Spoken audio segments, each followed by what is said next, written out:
I definitely don't see myself as disabled. You know, I still say I ran over here or I walked over here or something like that. And sometimes, you know, I sort of look down and go, oh yeah, I do have wheels. Like, I kind of just forget that. I mean, I'm just a normal teenager. I do the same things that all of my friends do. Yeah, I just happened to be going to the Paralympics.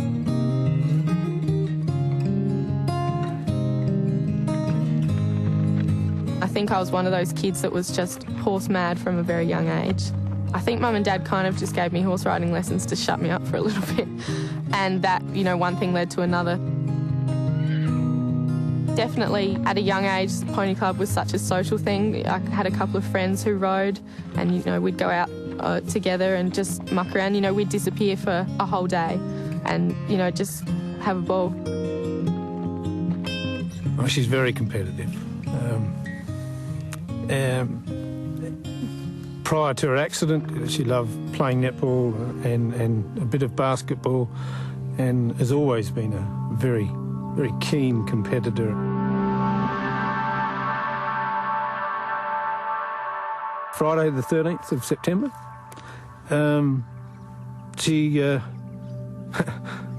one of the ironies of life, she just bought her a new pair of netball shoes. She loved netball. She was pretty good at it. And we came home and she said, I'll just go for a quick ride. I was about 50 metres away from the stables heading home, and my horse shied and jumped up a bank and was completely out of control. So I turned him towards a fence thinking that that'd stop him, and he actually shied away from the fence and took me under a tree. And the tree had a low-hanging branch, and I actually hit the branch, and that impact dislocated my spine and severed my spinal cord. I ran up there and my wife Stephanie jumped in the car, and Stephanie was a nurse. I think she knew straight away that Grace was in trouble. And I remember sort of laying on the ground and thinking that my legs were up in the air, and I looked down and they weren't, and they were in a sort of odd position, and then I touched them and I couldn't feel them. And that's when I knew that something very bad had happened. I was in hospital for 3 months, just in a lot of intensive rehab, physio, occupational therapy, and just really learning the simplest things like how to put your shoes on, you know, just to organise your everyday life with a chair sort of thing. You know, even learning to open a door while you're sitting down it's all a completely new learning process.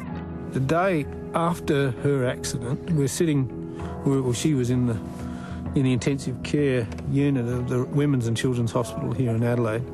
12 years old, and she was consoling me. She was saying, "It's all right, Dad.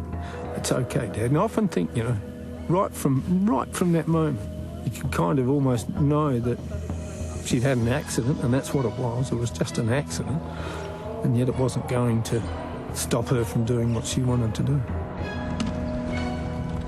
Getting back on a horse wasn't really something that I thought I had to do. It just kind of happened. In the country, as someone with a disability really doesn't have that much option with sport. And I was always a very sporting person before my accident. And so horse riding was really the only thing left that I could do at home. And I mean, that never really occurred to me, but Mum and Dad had obviously thought that through. Just one day, I think Stephanie said, "Come on, let's go."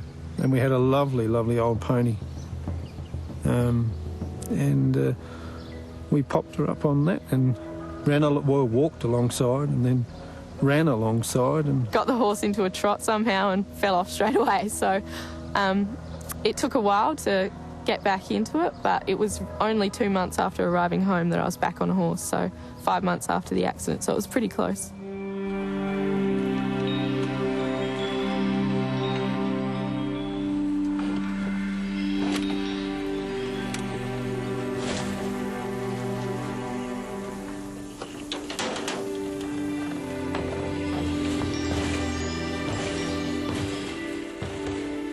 The greatest influences in my life would definitely be family. Mum and Dad have always encouraged me to follow my dreams and, you know, never let anybody tell me I can't, because I can. Oh, Dad's a huge factor. Nobody is allowed near my dad on a competition day because he's all mine, and we have to become quite selfish on the competition days. And Dad is not only my carer, as he's sort of helps me around if, I need a hand with anything, but he's also a groom at the same time. When we're not competing, he's also a good friend to have, and he keeps me sane most of the time, so I'm very lucky. Any sort of dad, I suppose. You love your kids. You teach them respect. You teach them to value their lives, respect people around them, make the most of their opportunities. I've always said we keep doing this as long as it's fun. If it's no longer fun, then we do something else. Riding to me is actually a huge way of me being independent. I look the same as everybody else, and it's really nice when you can go out and beat some of the able-bodied riders.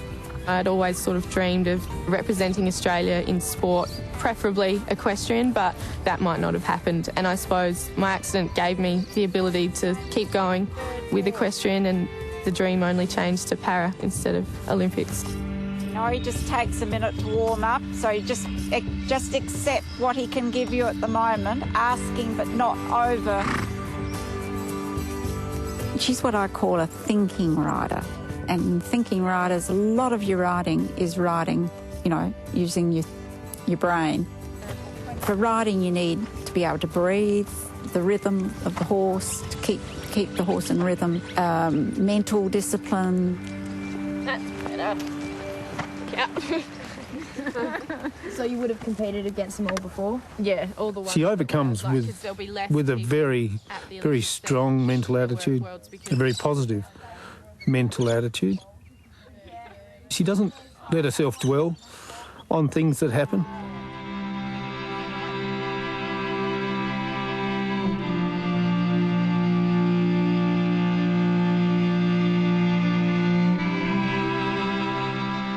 Grace's mum was killed by a horse about 2.5 years ago. And it was, again, an accident. Not the horse's fault. None of them have been.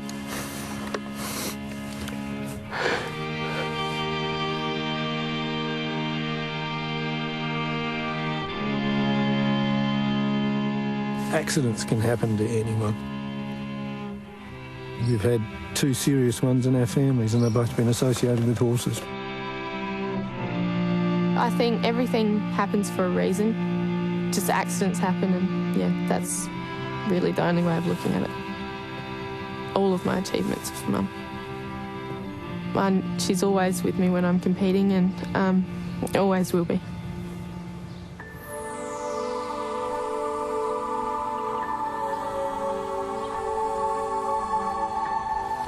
You have to keep moving forward. Of course, you allow yourself to look back at times, but you can't lose sight of where you're headed.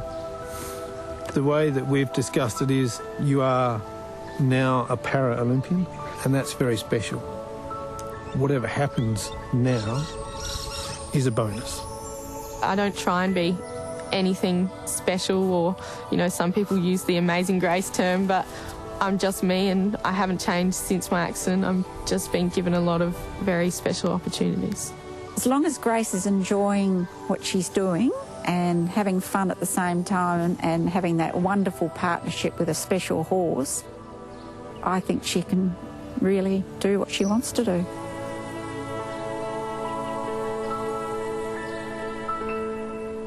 I've written you a poem, Grace. I hope you like it. And so it is with Grace, independent, strong and true, riding free, riding tall towards international fame. May your spirit guide you through the challenges ahead. May your rainbow turn to gold. But whatever is the end game, you're unbelievable, Grace.